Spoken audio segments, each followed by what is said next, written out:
আল্লাহ কোথায় এটা খুঁজতে ইব্রাহিম আলাইহিস সালাম বলছেন, হয় তারা আমার রব, চাঁদ আমার রব, বা নক্ষত্র আমার রব, সূর্য বড় সূর্য রব। যখন এগুলো ডুবে গেল তখন তিনি একটা কথা বললেন, সেটা কি? ইন্নী ওয়াজ্জাহতু ওয়াজহিয়া লিল্লাযী ফাতারাস সামাওয়াতি ওয়াল আরদা হানিফা ওয়া মা আনা মিনাল মুশরিকিন। আল্লাহ পাক এটা অন্য জায়গায় বলেছেন, মা কানা ইব্রাহিমু ইয়াহুদিয়্যা ওয়ালা নাসরানিয়্যা। ইব্রাহিম ইহুদি ছিল না, নাসারা ছিল না, ওয়ালাকিন কানা হানিফান মুসলিমা, তিনি একনিষ্ঠ মুসলিম ছিলেন। ওয়া মা কানা মিনাল মুশরিকিন, তিনি মুশরিকদের অন্তর্ভুক্ত ছিলেন না। হুয়া সাম্মাকুমুল মুসলিমিন, তিনি তোমাদের নাম দিয়েছেন মুসলিম। তো একইভাবে নবী সাল্লাল্লাহু আলাইহি ওয়াসাল্লামকে দেখেন, তিনিও কিন্তু সমাজের অরাজকতা দেখে হেরা গুহায় চলে গেলেন। সেখানে আল্লাহকে ডাকতে লাগলেন, ধ্যান করতে লাগলেন। এক পর্যায়ে ওহী তার কাছে আসলো। দুইজনের দেখেন কত মিল পাওয়া যাচ্ছে। এরপর যেমন ইব্রাহিম আলাইহিস সালামকে সমাজ থেকে তাড়িয়ে দেওয়া হলো, নবী সাল্লাল্লাহু আলাইহি ওয়াসাল্লামকেও সমাজ থেকে কি করা হলো? তাড়িয়ে দেওয়া হলো, মারা হলো, গালি দেওয়া হলো, রক্তাক্ত করা হলো। এক পর্যায়ে তাকে হিজরত করে চলে যেতে হলো। মিল পাচ্ছেন? পরিবার বাধা দিয়েছে ইব্রাহিম আলাইহিস সালামকেও, মুহাম্মদ সাল্লাল্লাহু আলাইহি ওয়াসাল্লামকে। আত্মীয়রা বাধা দিয়েছে ইব্রাহিম আলাইহিস সালামকেও, মুহাম্মদ সাল্লাল্লাহু আলাইহি ওয়াসাল্লামকেও। সমাজ বাধা দিয়েছে ইব্রাহিম আলাইহিস সালামকেও, মুহাম্মদ সাল্লাল্লাহু আলাইহি ওয়াসাল্লাম। হিজরত করে চলে যেতে হয়েছে তাকেও এবং তাকেও আলাইহিস সালাম। দুজনের চেহারার মিল।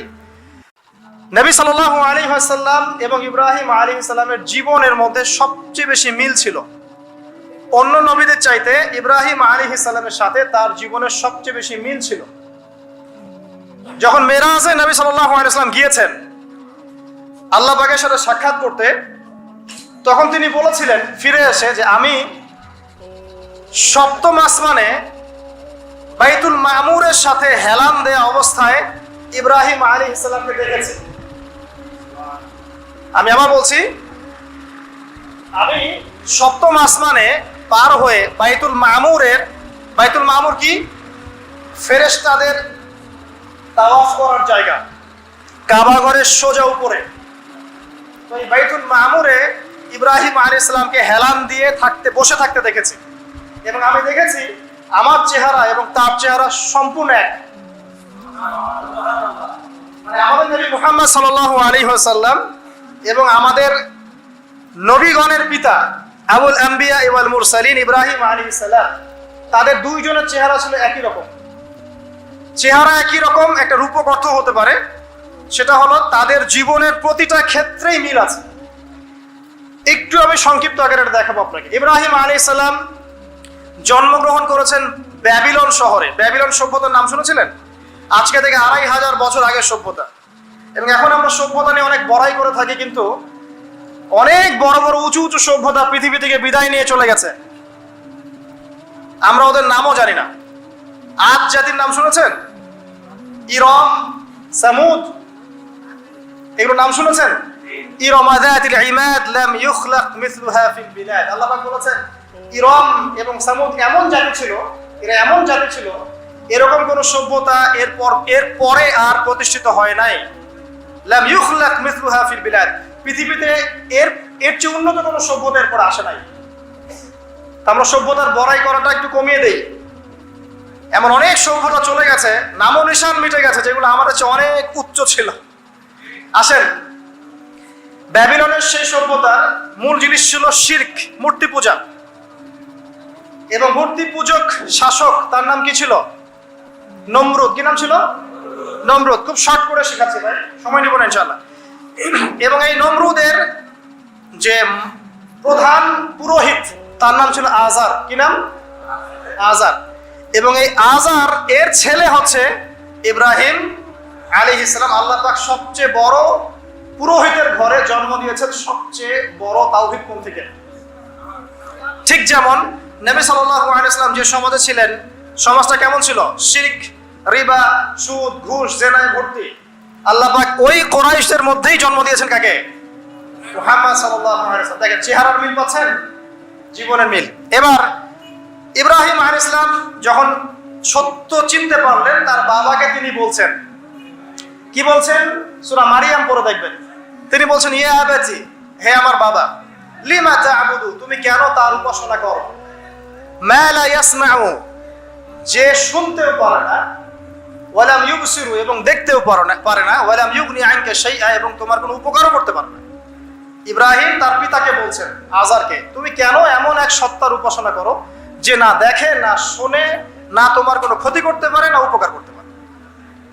সেম দাওয়াত দিয়েছেন নবী সাল্লাল্লাহু আলাইহি ওয়াসাল্লাম তার চাচাদেরকে, কুরাইশদেরকে। তিনি এই পাহাড়ের উপর দাঁড়িয়ে বলছেন, হে কুরাইশ, নবী সাল্লাল্লাহু আলাইহি ওয়াসাল্লাম, তোমাদেরকে আমি যদি বলি এই পাহাড়ের পিছনে শত্রু দল আছে, তোমাদেরকে আক্রমণ করবে, তোমরা কি বিশ্বাস করবে? তো কুরাইশরা বলছে, অবশ্যই বিশ্বাস করবো, কারণ তুমি হচ্ছে আল আমিন, তোমাকে কখনো মিথ্যাবাদী পাই নাই।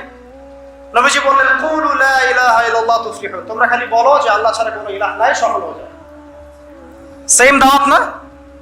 পরিণতিও সেম। ইব্রাহিমের পিতা আজার তাকে বলছেন, লাইল্লাম তানতাহি লাআরজুমান্নাকা রাহজাম মালিয়া, ইব্রাহিম তুমি যদি আমার উপাস্যগুলো থেকে মুখ ফিরাও তাহলে আমি তোমাকে রজম করব, পাথর নিক্ষেপ করে এখান থেকে বের করে দেব। ওয়াহজুরনি মালিয়া, এখান থেকে দূর হও হতভাগা। ইব্রাহিমের বাবা তার সন্তানকে তাড়িয়ে দিলেন, আর ইব্রাহিম আলাইহিস সালাম দোয়া করলেন, সাস্তাগফিরু লাকা রব্বি, আমি আমার রবের কাছে তোমার জন্য ক্ষমা চাবো, আশা করা যায় আমার রব তোমাকে মাফ করতেও পারেন, যদিও বা তাকে মাফ করা হবে না। পরবর্তীতে তিনি আর ক্ষমা চান নাই। ঠিক নবী সাল্লাল্লাহু আলাইহি ওয়াসাল্লামকে দেখেন, তার এই যে কুরাইশ ট্রাইব তার উপরে এই তাওহীদের দাওয়াত দেওয়ার পরেই শুরু করলো নির্মম অত্যাচার, হত্যার চেষ্টা, গালিগালাজ, ঠিক আছে, উটের ভুঁড়ি চাপিয়ে দেয়া, শারীরিক আঘাত, মানসিক কষ্ট, বয়কট করা, দেশ থেকে তাড়িয়ে দেয়া, কি না করেছে। তাকে 16 বার হত্যার চেষ্টা করা হয়েছে, আর সারা জীবনে 15টা গালি খেতে হয়েছে, রক্ত দিতে হয়েছে, অর্থ সম্পদ দিতে হয়েছে, তার সম্মানের হানি করার চেষ্টা করা হয়েছে, তাকে এক পর্যায়ে দেশ থেকে বেরো করে দেওয়া হয়েছে। মিল পাচ্ছেন? এবার ইব্রাহিম আলাইহিস সালাম চলে যাচ্ছেন, এখান থেকে চলে যাওয়ার আগে ওই সমাজের মানুষের সাথে তার তর্ক হচ্ছে। সমাজের মানুষ বোঝাচ্ছে যে চাঁদ হচ্ছে আল্লাহ, নাউজুবিল্লাহ। তো চাঁদ যখন ডুবে গেল তখন তিনি বললেন, না এটা আল্লাহ হতে পারে না। সূরা বাকারায় আছে, সরি সূরা আনফালে আছে সম্ভবত। তারপরে রাতের তারা দেখছেন, তিনি বলছেন তারা ইলাহ হতে পারে। তারা যখন অস্তমিত হচ্ছে তিনি বলছেন, না এটা ইলাহ নয়। দিনের বেলা সূর্য উঠছে, তিনি বলছেন, হাযা রব্বি হাযা আকবার, এটা আমার রব, এটা সবচেয়ে বড়। এটা অস্তমিত হলো যখন, তখন তিনি বুঝতে পারলেন এগুলো কোনো কিছুই আমার রব নয়। ওই যে এখন একটা ছবি বের হয়েছে 1350 বিলিয়ন বছর আগের, এই সব কিছুর উপর একজন স্রষ্টা নাই? পশ্চিমারা বলবে নাই, এটা এমনি এমনি একটা বিগ ব্যাং এর মাধ্যমে সৃষ্টি হয়েছে।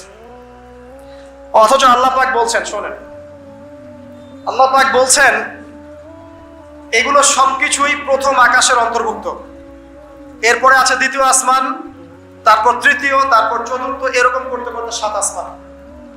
এখন পর্যন্ত যেগুলো দেখছেন 1350 বিলিয়ন বছর আগের ছবি টবি ইত্যাদি, এগুলো প্রথম আসমানের অংশ, প্রথম আসমানের সামান্য একটু অংশ মাত্র। এভাবে 7 আসমান, এবং প্রত্যেক আসমানের মাঝখানে ডিস্টেন্স হচ্ছে 500 বছরের পথ। 7 আসমানের উপরে আছে কুরসি, ওয়াসিআ কুরসিয়ুহুস সামাওয়াতি ওয়াল আরদ, আল্লাহ পাকের কুরসি এই 7 আসমানকে ঘিরে আছে, সুবহানাল্লাহিল আযীম। এর উপরে আছে মহাসাগর, একটা সাগর। এগুলো বিশ্বাস করবেন এখন বললে, কালকে নাসা গবেষণা করে বের করলে বিশ্বাস করবে। কথা বুঝতে পারছেন না? এগুলো মোটেই বিশ্বাস করবে না মানুষ এখন। কিন্তু কাল যদি বলে যে অমুক একটা উপগ্রহ পাঠিয়েছিলাম, সে ছবি তুলে পাঠিয়েছে, মহাসাগর আছে, হ্যাঁ, তখন বিশ্বাস করবে, হ্যাঁ আছে। প্রাণের অস্তিত্ব খুঁজে বেড়াচ্ছে মহাকাশে, আল্লাহ পাক আগেই বলেছেন অসংখ্য প্রাণ আছে মহাবিশ্বে, কিন্তু কোরআন বিশ্বাস করবে না। এভাবে ঘুরতে ঘুরতে যখন জান্নাতের দেখা পাবে না, যদি পায় আর কি, তখন মানুষকে বলবে একটা গ্রহের সন্ধান পেয়েছি, গ্রহের মধ্যে হুর পড়ি আছে, যাদের ওড়না দিয়ে এমন সুগন্ধ বের হয়, যার ওড়নার কোনা যদি পৃথিবীতে নামিয়ে দেওয়া হতো তাহলে সারা পৃথিবী সুগন্ধে ভরে যেত। তখন মানুষ বিশ্বাস করে, হ্যাঁ আছে। যদি ওরা বলে জাহান্নাম বলতে কিছু আছে, যেখানে আযাব দেওয়া হয়, শাস্তি দেওয়া হয়, 19 জন বড় বড় ফেরেশতা আছেন, তখন এই বিশ্ববাসী বিশ্বাস করবে, হ্যাঁ আছে। আর ওরা যখন কিছু বিশ্বাস করে তখন সারা বিশ্বকে বিশ্বাস করাতে বাধ্য করে।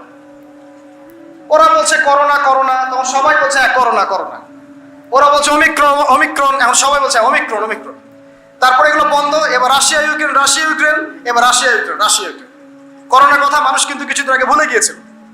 মাঝে মাঝে আমার মনে করায় দেয় আজকে এতজন মৃত্যুবরণ করেছে, আজকে এতজন আক্রান্ত, যেটা আপনি ভুলে না যান। পুরা মাইন্ড প্রোগ্রামিং, আপনার মাথা আমার মাথা প্রোগ্রামিং।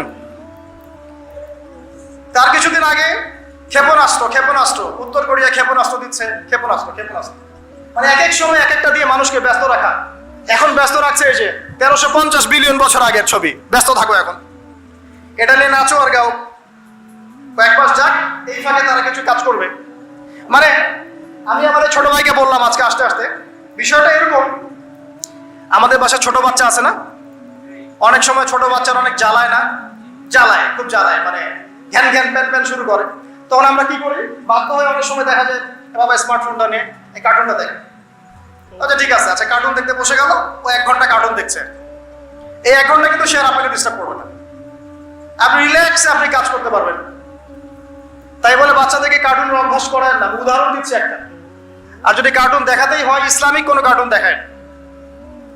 তো ওয়ার্ল্ড যারা নিয়ন্ত্রণ করে তারা বিশ্ববাসীর সাথে এরকম গেম খেলছে, এরকম কিছু প্রযুক্তি, এরকম কিছু মানে প্রলোভন বা আপগ্রেডেড কোনো ফিচার, এন্টারটেইনমেন্ট আপনার সামনে দিয়ে দিয়েছে, এগুলো নিয়ে আমরা ব্যস্ত। এরকম ইস্যুগুলো দিয়ে দেয়, এগুলো নিয়ে আমরা ব্যস্ত। ওরা ওদের কাজ ঠিকই করছে। ইসরায়েল পুরো প্যালেস্টাইন দখল করার যে প্ল্যান, এদিকে এগিয়ে যাচ্ছে, এগোচ্ছে। আমরা একটা ইস্যু নিয়ে ব্যস্ত থাকি। যাই হোক, অনেক ভিতরে চলে যাচ্ছি। তো যেটা বলছিলাম, এই 7টা আসমানের উপরে আছে কুরসি, তার উপরে মহাসাগর, তার উপরে আছে আরশে আজিম। যে আরশে আজিমের 8টা খুঁটি আছে। কটা খুঁটি?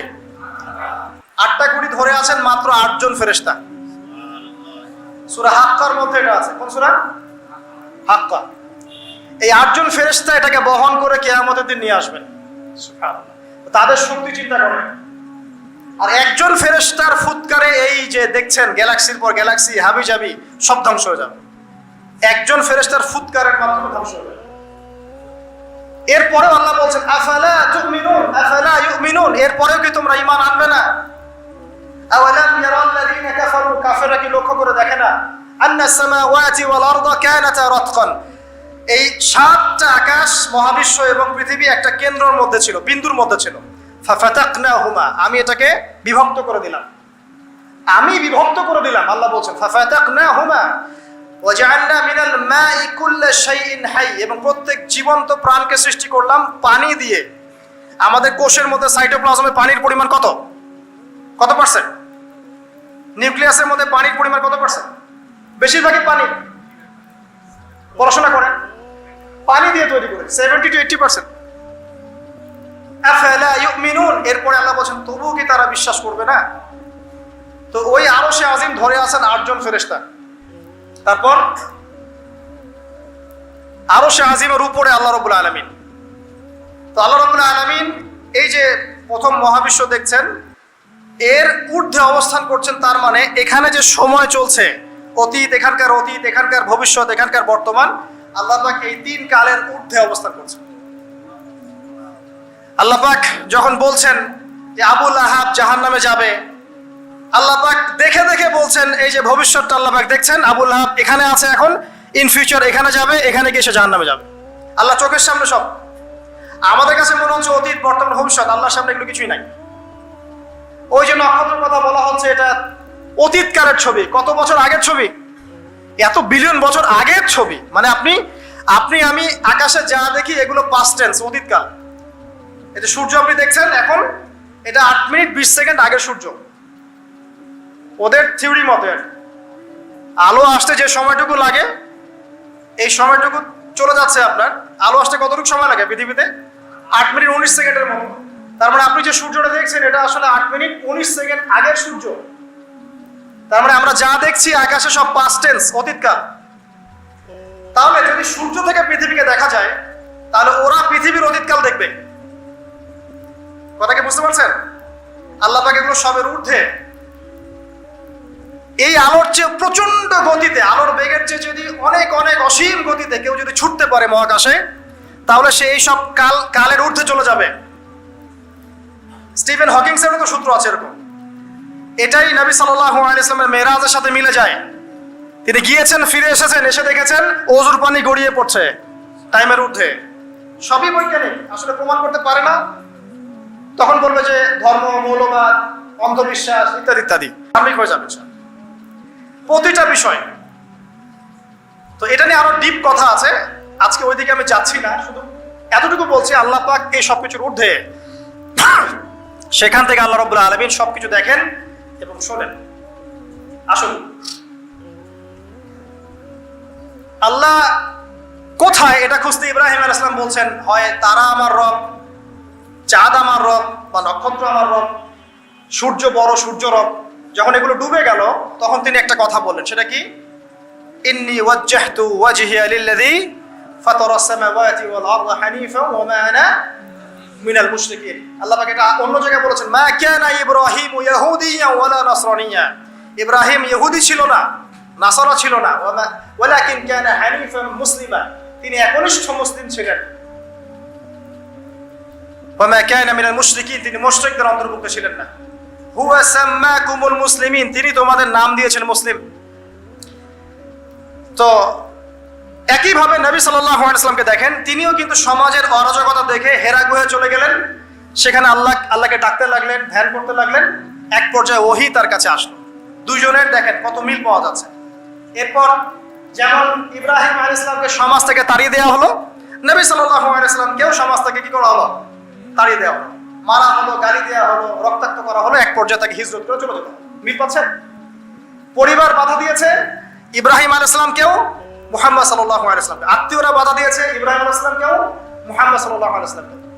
সমাজ বাধা দিয়েছে ইব্রাহিম আলাইহিস সালামকেও, মুহাম্মদ সাল্লাল্লাহু আলাইহি ওয়াসাল্লাম। হিজরত করে চলে যেতে হয়েছে তাকেও এবং তাকেও আলাইহিস সালাম। দুজনের চেহারার মিল। চলে যাওয়ার সময় তাদের সাথে কে ছিল? ইব্রাহিমের সাথে তার স্ত্রী সারা। তার স্ত্রীর নাম কি?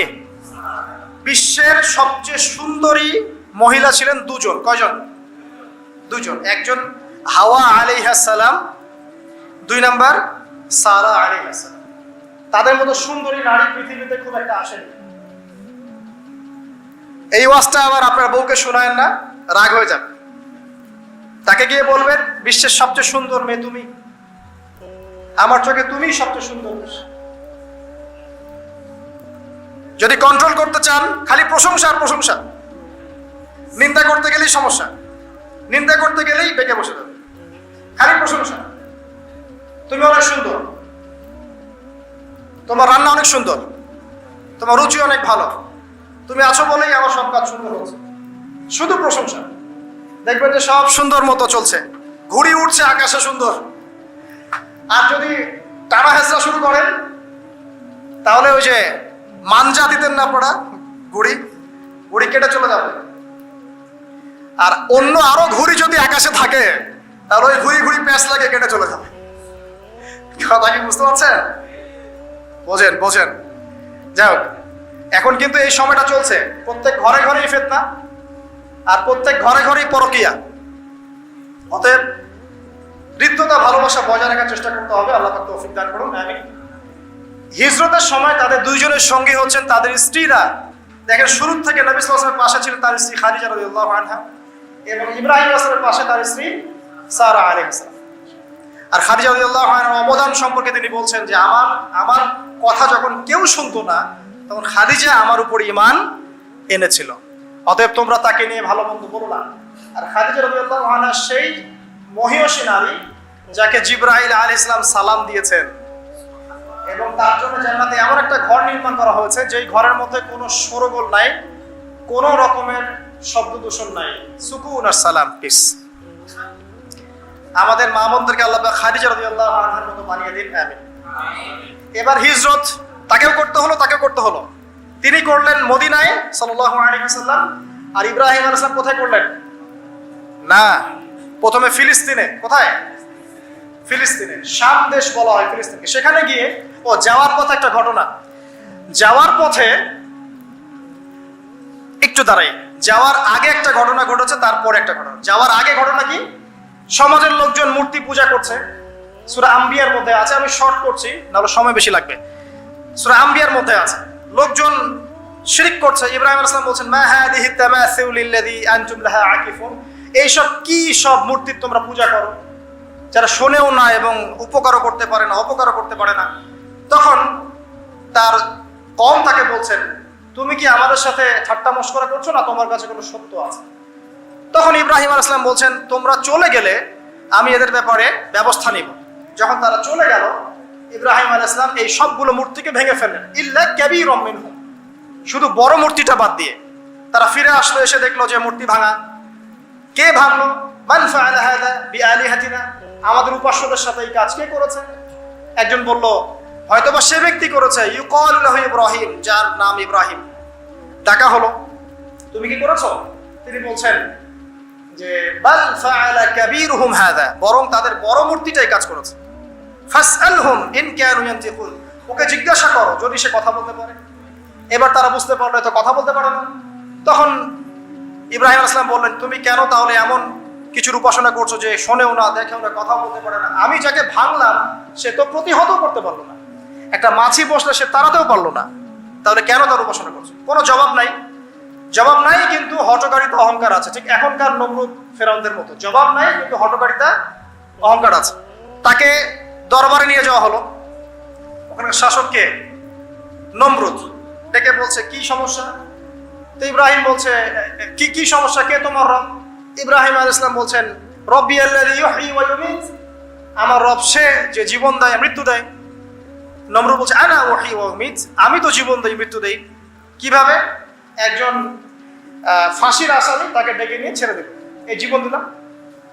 আর একজন সাদাসিধা মানুষ নিরপরাধ ডাকলো, গর্দান নামিয়ে দিল, মৃত্যু দিলাম। তো ইব্রাহিম আলাইহিস সালাম বলছে, আচ্ছা ঠিক আছে। قال ইব্রাহিম রব্বি আল্লাযী ইউহয়ী ওয়া ইউমীত, তারপরে তিনি বলছেন, ইন্নাল্লাহা ইয়াতি বিশ-শামসি মিনাল মাশরিক ফাতি বিহা মিনাল মাগরিব, আমার রব আল্লাহ তিনি যিনি পূর্ব দিক থেকে সূর্যকে উদিত করেন, তুমি যদি রব হয়ে থাকো তাহলে পশ্চিম দিক থেকে উঠিয়ে দেখো। ফাবুহিতাল্লাযী কাফার, এরপরে সে কাফের, হতভম্ব হয়ে গেল, কিন্তু কিচ্ছু করতে পারলো না। সবাইকে বললো, একে ধরো। ওয়ানসুরু আলিহাতাকুম, তোমাদের ইলাহদেরকে সাহায্য করো, একে ধরো। খুজুহু ওয়া হাররিকুহু, তাকে ধরো এবং আগুনে পুড়িয়ে দাও। ওই যে আগুনের কুণ্ডলি খোলা হলো, এবার তাকে আগুন জ্বালানো হলো, তাকে আগুনে ফেলা হচ্ছে। আগুনে পড়ার সময় আল্লাহ রাব্বুল আলামিন তার কাছে পাঠালেন জিবরাইল আলাইহিস সালামকে, এসে বলছেন, হাজাতান ইনদি, তোমার কি কোনো হাজত আছে আমার কাছে? তখন ইব্রাহিম আলাইহিস সালাম বলছেন, না, আমার হাজত আল্লাহর কাছে আছেন। হাসবি আল্লাহ ওয়া নি'মাল ওয়াকিল, নি'মাল মাওলা ওয়া নি'মান নাসির। এই কথা বলার সাথে সাথেই আল্লাহ পাকের সাহায্য অবধারিত হয়ে পড়লো। আল্লাহ পাক বললেন, ইয়া নার, হে আগুন, কুনি বারদান ওয়া সালামান আলা ইব্রাহিম, ঠান্ডা হয়ে যাও, ইব্রাহিমের জন্য শীতল ঠান্ডা হয়ে যাও। ব্যাস, সবাই দেখলো যে ইব্রাহিম আগুনে পড়ে আছে কিন্তু উঠছে না। ঠিক এরকম পরীক্ষা নবী সাল্লাল্লাহু আলাইহি ওয়াসাল্লামকে দিতে হয়েছে না? বদরে, উহুদে আল্লাহর সাহায্য এসেছে না? আল্লাহর ফেরেশতা এসেছে, তার মাধ্যমে সাহায্য হয়েছে। এক একজনের মানে মাত্রাটা ডিফারেন্ট ছিল, কিন্তু ঘটনা কিন্তু সেম। যাই হোক, এরপরে ইব্রাহিম আলাইহিস সালাম চলে যাচ্ছেন ওই কমিউনিটি থেকে। মিশরের এক বাদশা লম্পট, সে স্ত্রী সারাকে কিডন্যাপ করলো। এবার সারাকে তার সাথে খারাপ কিছু করার ইচ্ছা করা মাত্রই অবশ হয়ে সে পড়ে গেল, প্যারালাইজ 3 বার। এই জায়গায় এই বাদশা বুঝতে পারে যে এই মহিলা বা এই নারী কোনো সাধারণ কোনো নারী নয়। তখন তিনি ছেড়ে দেন তাকে এবং তার সাথে হাজারা আলাইহিস সালামকেও হাদিয়া দিয়ে দেন। এই সময় ইব্রাহিম আলাইহিস সালাম নামাজে দাঁড়িয়েছিলেন। যখন তার স্ত্রী বিপদে পড়েছে এবং তিনি বিপদে পড়েছেন, তখন তিনি নামাজে দাঁড়িয়ে গিয়েছেন, ঠিক নবী সাল্লাল্লাহু আলাইহি ওয়াসাল্লামের মতো। তিনি বলতেন, যখনই আমি উদ্বিগ্ন হই তখনই নামাজে দাঁড়িয়ে যাই। আমরা যদি কোনো বিষয়ে টেনশনে পড়ি, উদ্বিগ্ন হই, তাহলে একটাই কাজ করবেন, নামাজে দাঁড়াবেন। সিগারেট ধরার দরকার নাই, টেনশনে স্মোক করার দরকার নাই, ড্রাগস নেওয়ার দরকার নাই, একটা মিউজিক ছেড়ে দেওয়ার দরকার নেই। নামাজে দাঁড়িয়ে যান, আল্লাহ পাক আপনার টেনশন দূর করে দেবে ইনশাআল্লাহ তাআলা। একই জিনিস। এরপরে হাজারা আলাইহিস সালামকে ইব্রাহিম আলাইহিস সালাম বিয়ে করে নেন, প্যালেস্টাইনে চলে যান। এখন সন্তান হচ্ছে না। শেষ বয়সে গিয়ে ইব্রাহিম আলাইহিস সালাম বলছেন, ইন্নী যাহিবুন ইলা রাব্বি সায়াহদিন, আমি চললাম আমার রবের দিকে, আমার রব আমাকে পথ দেখাবেন। রব্বি হাবলি মিনাস সলিহিন, হে আমার রব আমাকে সলিহিন সন্তান দিন, মানে উত্তম নেককার সন্তান দিন। রব্বি হাবলি মিনাস সলিহিন ফাবাশশারনাহু বিগুলামিন হালিম, আল্লাহ বলেন এরপর আমি তাকে একজন সহনশীল সন্তানের সুসংবাদ দিলেন। এরপর এই সন্তান যখন বড় হলো, ফালাম্মা বালাগা মাআহু সা'য়া, যখন সে দৌড়ানো শিখলো, ক্বালা ইয়া বুনাই, ইব্রাহিম আলাইহিস সালাম বললেন, হে আমার সন্তান, ইন্নী আরা ফিল মানামি আন্নী আসবাহুক, আমি স্বপ্নে দেখেছি আমি তোমাকে জবাই করছি, ফানজুর মাযা তারা, তোমার কি রায় আমাকে বলো। এই বাচ্চার বয়স কত হবে? 10 বা 12। তখন ইসমাঈল আলাইহিস সালাম বলছেন, ইয়া আবাতি, হে আমার বাবা, ইফআল মা তুমার, আল্লাহ পাক আপনাকে যা আদেশ করেছেন সেটা আপনি করুন। সাতাজিদুনি ইনশাআল্লাহু মিনাস সাবিরিন, ইনশাআল্লাহ আপনি আমাকে ধৈর্যশীল পাবেন। কত বছর বয়স? 10 বা 12। আর আমাদের এই জেনারেশনের 10-12 বাদ দেন, 20-30 বছরের মানুষকে জিজ্ঞাসা করেন এরকম কোনো চেতনা আছে কিনা আদৌ আল্লাহর হুকুমের সামনে মাথা নত করার। আল্লাহ পাক হুকুম করেছেন, মাথা নত। জীবন দেয়া তো অনেক বড় বিষয়, আল্লাহর জন্য জীবন উৎসর্গ করা তো বিশাল ব্যাপার, সবচেয়ে চূড়ান্ত লেভেল। নামাজ পড়ে কিনা জিজ্ঞাসা করে, হারাম অ্যাফেয়ার ছাড়তে পারছি কিনা জিজ্ঞাসা করে, মিউজিক ছাড়তে পারছি কিনা জিজ্ঞাসা করে, বাদ্যযন্ত্র ছাড়তে পারছি কিনা জিজ্ঞাসা করে, আল্লাহর জন্য আল্লাহর জন্য সুদ ছাড়তে পারে কিনা জিজ্ঞাসা করে, আল্লাহর জন্য যার যার সম্পত্তি ওকে ওকে দিয়ে দিতে পারে কিনা জিজ্ঞাসা করে, সদকা করার মানসিকতা, আল্লাহর জন্য একটা মসজিদ করতে পারে কিনা, একটা মাদ্রাসা করতে পারে কিনা। জীবন দেয়া অনেক বড় বিষয়। যারা ছোট ছোট কুরবানি করতে পারে না, এরা বড় কুরবানি করতে পারবে না ভাবা যায় না, এত সহজ না। যারা ছোট ছোট কুরবানি করতে পারে না, যে 5 টাকা দান করার মানসিকতা রাখে না, তার কাছে আপনি 5 লাখ টাকা চাচ্ছেন, সম্ভব? ইল্লা মাশাআল্লাহ। তো এই বাচ্চার বয়স 12 বছর, বলছেন, ইয়া আবাতি, হে আমার বাবা, ইফআল মা তুমার, আল্লাহ পাক যা আদেশ করেছেন করেন, আমাকে ধৈর্যশীল পাবেন। এরপরে ফালাম্মা আসলামা ওয়া তাল্লাহু লিল জাবিন, যখন তার উভয় আত্মসমর্পণ করলেন,